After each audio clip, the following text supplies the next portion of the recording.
By and large, you're held to the same accountability in terms of students' test scores on the Pennsylvania System of School Assessment, the PSSA tests. I mean, exactly the same as absolutely, and a bricks and mortar school. It's even more stringent than the traditional public school because, in what sense? In the sense that if we don't make AYP, if we end up in school improvement and we go up to have our charter renewed, which is renewed every 5 years, we run the risk of having our charter revoked as a result of that.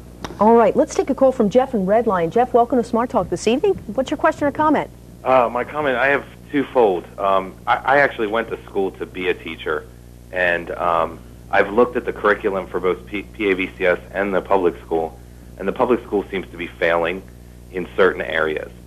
And I think one of the important points that I wanted to make was a comment that was made by the Board of Education was, you know, the funding that is being supplied is not changing even though there's more students being added to the school district.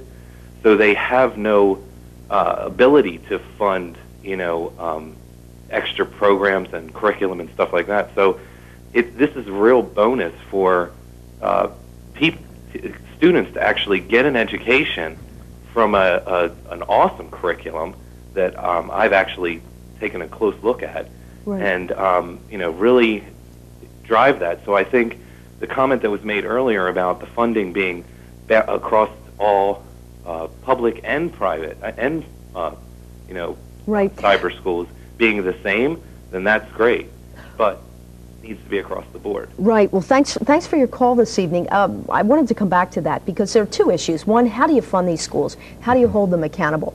And one of the interesting things that I read was there was criticism that some of these 11 charter schools, cyber charters, did not meet adequate yearly progress. Your school did. We should say it met all of its goals. The two largest schools. But if you want to look at the public schools, there was something like 800 public schools that failed to meet adequate yearly progress. Why not point to them and say, you know, the traditional public schools aren't getting the job done, and in some cases they're spending $7,000 more per student for that failure? Well, first of all, the charter school law, again, as I said, was had very definite purposes, and it was to set up public school choice for parents, and again, the schools were in some part at least to act as agents for change for public schools.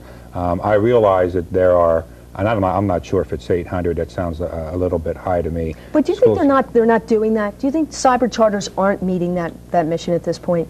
With AYP? No. With the idea of creating. I don't recall that there's ever been any discussion, and I don't fault cybers or the bricks and mortar charter schools for this, but I don't think there's ever been a discussion that followed through on you're going to be free from certain mandates and how does that affect you and how can we apply that where it works to public schools. I've never seen that followed through on, and that may be a shortcoming of the Department of Education or the state legislature. That's certainly not, I don't think, the charter school's fault.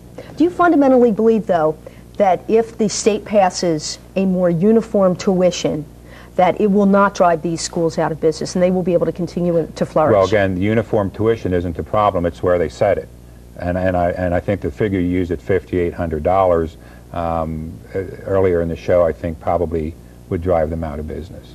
But I don't think it's I think it's the level of funding that has the greatest effect rather than whether or not it's a uniform figure or whether. Right. Well, the Department of Education, and really it's the Governor Rendell is driving this. If you look at the best cyber charter school and you look at how it delivers money efficiently, they want to set that as the figure. Why should that trouble you? Why should that be of concern if they're saying the top school in your genre of school can deliver a quality education at that price, and that's what we're going to make it for everybody? And they're telling me I've got 30 seconds. I took too long with this question. Why is that a problem?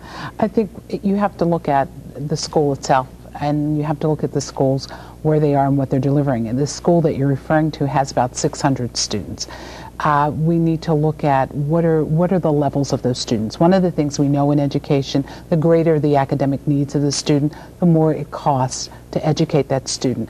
I don't know from year to year what students we're going to bring into the school and what their academic needs are going to be. So do we want to be at the bare minimum, or do we want to be at a level where we're really meeting and able to meet the needs of those students?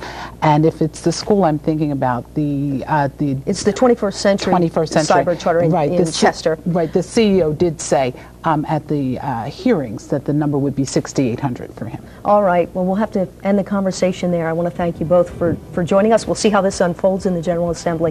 I'd like to thank all our guests who've been with us tonight, and also all of you.